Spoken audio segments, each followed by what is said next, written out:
Hello and welcome to another edition of the e-commerce Odyssey podcast. I'm here with Matt Putra, and we are going to talk about how to manage cash flows for e-commerce businesses.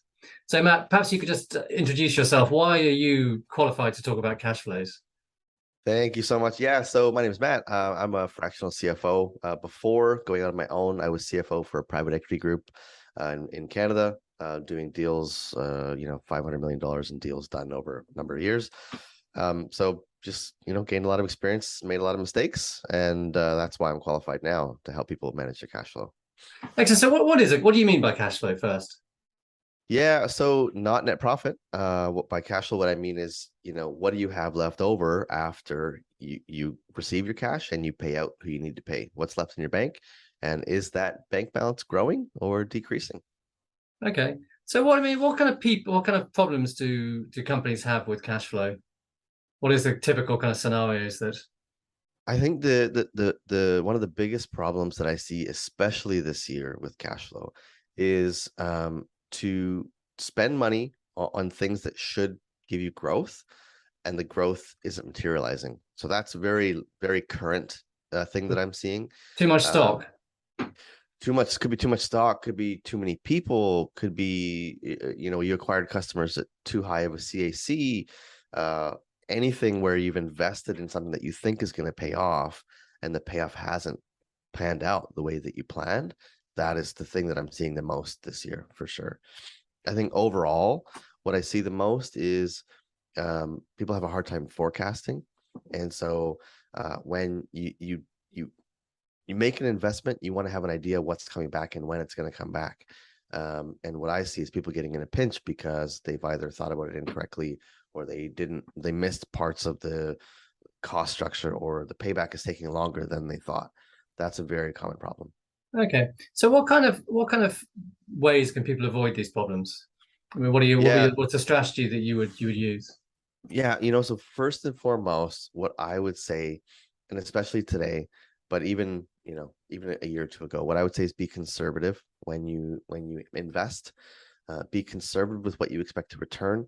Be conservative with what you're putting out. And so that's, be conservative in buying inventory. I saw this on LinkedIn recently. A bad inventory buy costs you much more than a failed growth initiative, or the wrong hire, for example. If you have inventory sitting on the shelf, there's just stacks of cash sitting on the shelf that aren't moving. So I'd be conservative with inventory. Be conservative with your expenses. Don't add people until you really need them. Don't get the fancy office. Stay in your garage for as long as you can. But all this to say, the number one thing that I would say with managing cash is be conservative.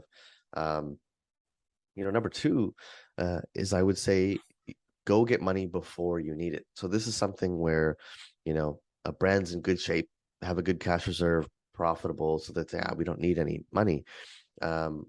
So what's happened over the past years, advertising has gotten a lot tougher.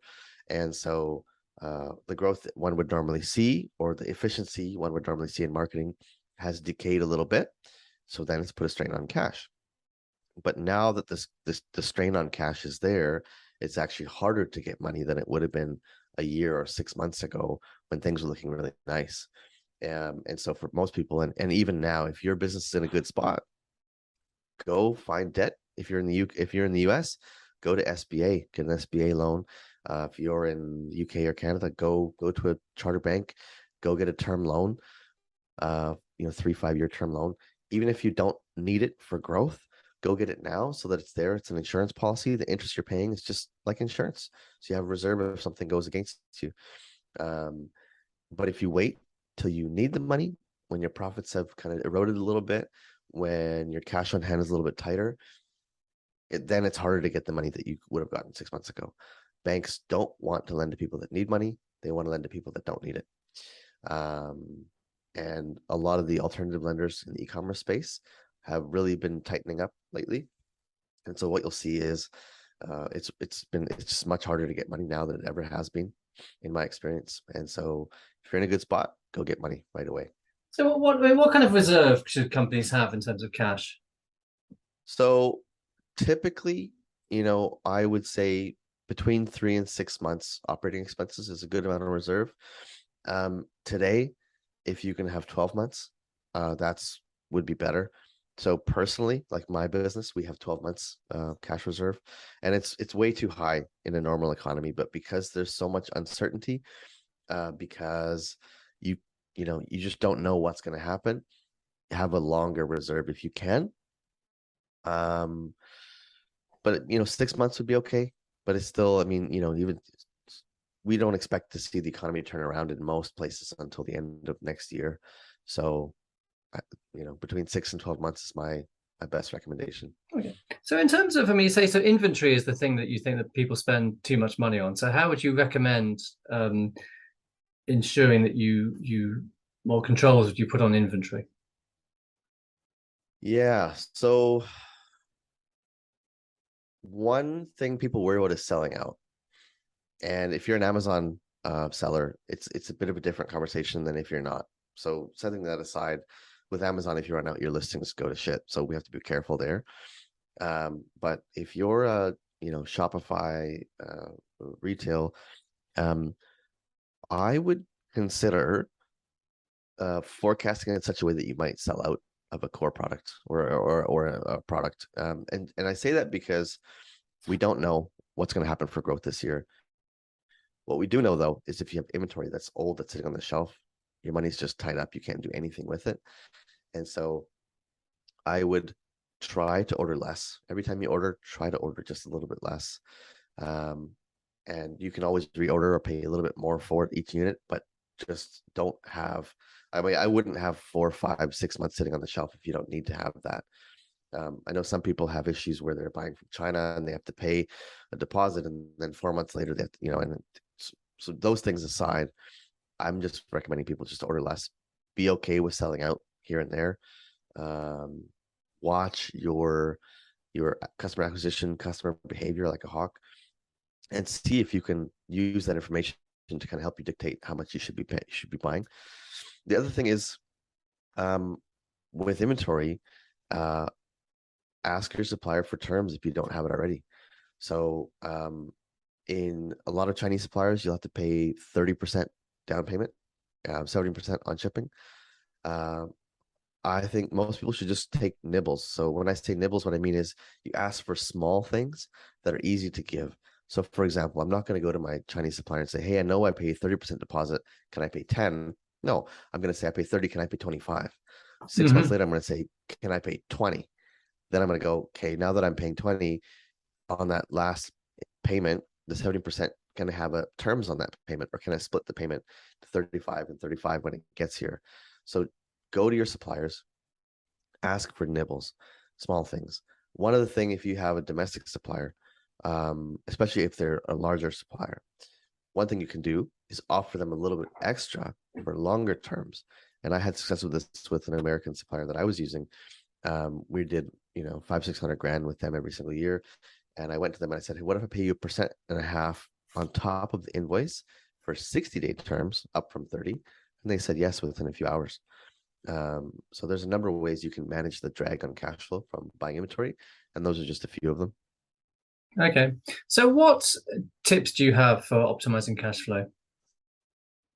Yeah, there's a few. So, we talked about supplier management. That's one. So talk to your suppliers. You can ask for discounts. You can ask for terms. You can ask to reduce deposits. That's huge because it's, for a lot of people, that's most of what they spend their money on in a year is inventory. So anything you can do to reduce the dollars out on inventory at any one time is important. The other thing I would say to do is, obviously look at your overhead, especially right now. If you're not very profitable or not profitable, I would suggest making a plan to get profitable within the next 6 months. Do it quickly. So when, do you have a fancy office? Yeah, go, move out of that office space, kind of reduce overhead wherever you can. Sometimes that means reducing headcount as well for people that aren't core to your growth plans. Other things that I would say to do is, we mentioned lending. So go get money now. If you have 6 to 12 months reserve, great. Maybe you don't need it. If you don't have 6 to 12 months reserve, build some reserve with some debt, longer term if you can, but go now. Don't wait. Other things we can do are make a plan. So that's the biggest one, right? Is making a plan for how you're going to use your money this year. Make a cash flow plan. What are you going to receive each month? What do you have to pay out each month? And look at that plan all the time. When you're going to make a decision, open the plan, plug the cost of that decision into the plan. Can you afford it? What does it do to cash flow? Does it hurt your reserve? Those are the biggest things that are going to help you is by looking at your cash flow plan all the time. That's probably the number one, actually, is anything you're thinking of doing, any cost you're thinking of incurring, open up the plan, drop it in the plan, see what it does. And of course, the big one is, especially today, every dollar you spend, make sure it has ROI. Don't be spending on stuff that you don't need to spend on right now. Okay. So would you say that, I mean, because we in my retail business, we got some inventory management software. Do you think that is a good thing to invest in? Yeah. So I work with the company that uses Finale. It's not the best probably by any means, but it's good. It helps us understand how much we have on hand, how much we might use, manages costs. That's another big one. I mean, some people don't have a handle on their costs, and so these platforms can help you do that. I like inventory management software where they make sense. Absolutely. Okay, cool. So how can what sources do you, are good sources of funding for e-commerce businesses? What would you recommend? Yeah, so sellers funding is a really good one right now. They offer terms between 12 and 18 months long. And so that's some of the longer terms in the e-commerce lending space. I mean, if you can go to your bank and get a line of credit or a term loan, obviously go to the bank first. If you've been profitable for a couple of years, if you have a good relationship with your bank and you have decent credit, that's where you should go. It's the cheapest money you can get. You can get it long term. That's what I would do. Barring that, or in the US, SBA, in Canada, BDC, in I know the Wales has a development bank, and I think there's one in a London development bank or England, There's UK development various bank. schemes, yeah. Yeah.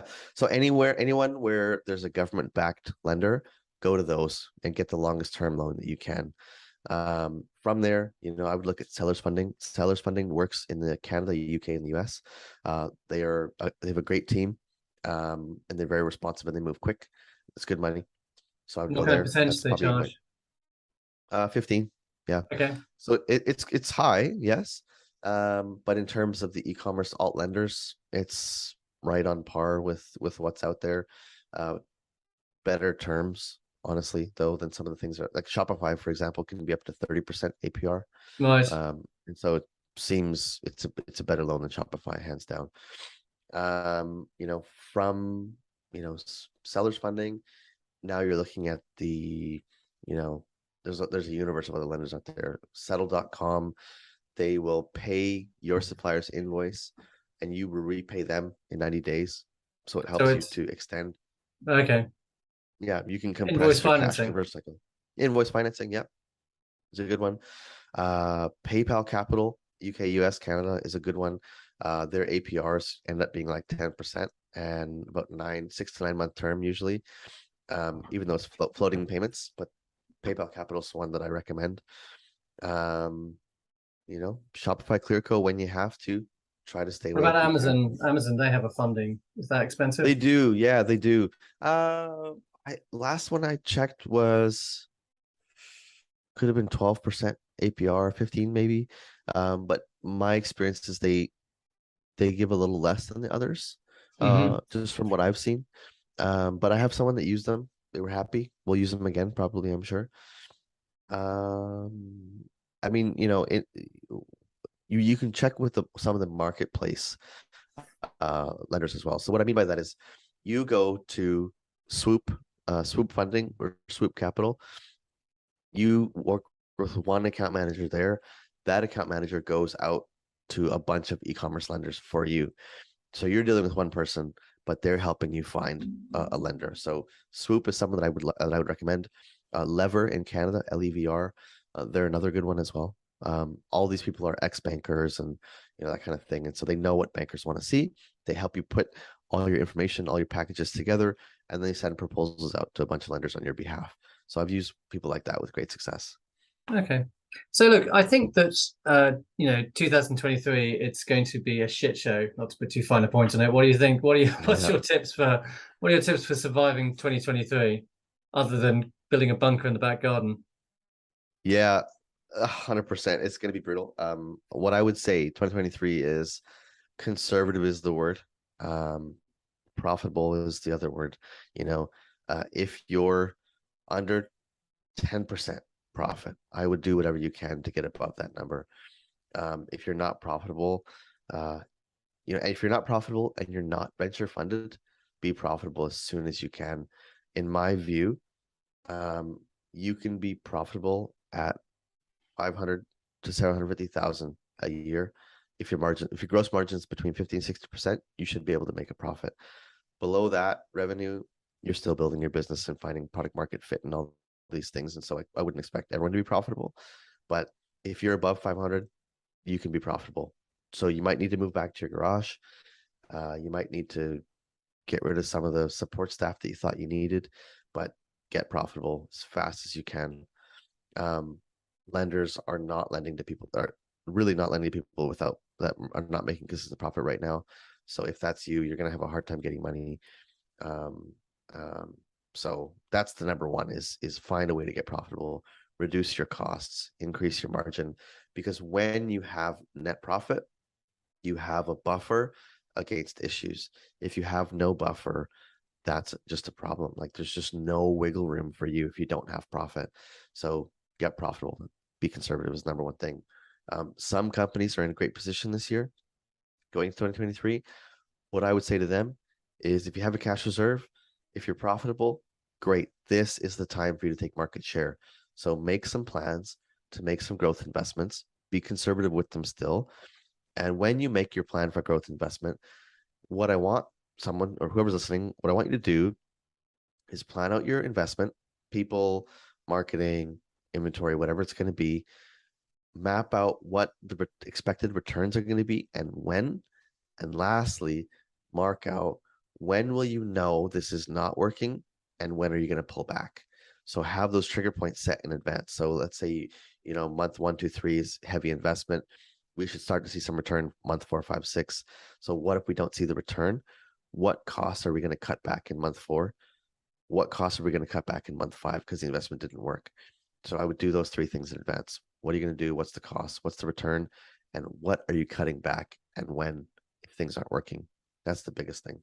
Okay, cool. That's all good advice. So what do you do? Last question. I like to ask a fluffy question at the end. Sure. What do you do? What do you do when you're not thinking about cash flow? I do mixed martial arts. Any particular mixed martial arts? Is that beating the shit out of your opponent? I usually get the shit beaten out of me, but yes, we try.